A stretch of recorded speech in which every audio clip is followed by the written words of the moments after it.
updates ng Barda. Dumating na nga sila Barbie Fortesa at David Licauco dyan sa Vista Mall, Bataan, para yan sa Kapuso Mall Show na maging sino ka man, kasama din iba pang mga cast.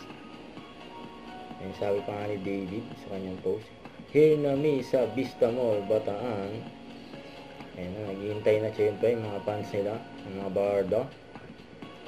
Ayun pa nga, yung picture mula sa Vista Mall, Bataan. Yun, maaga pa yan, kaya wala pa masyadong tao. So maya maya, dadami rin yan. Ayun yung mismong venue ng mall show nila Barbie Fortesa at David Licauco.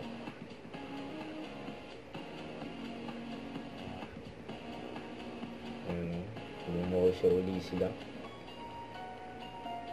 Ano naman yung taping nila kahapon na maging sino ka man. Ayun sila Dino at Carding. Huwag kalimutan mag-subscribe. Click ang notification bell para lang update po on your reaction vlog. Bye guys, thanks for watching.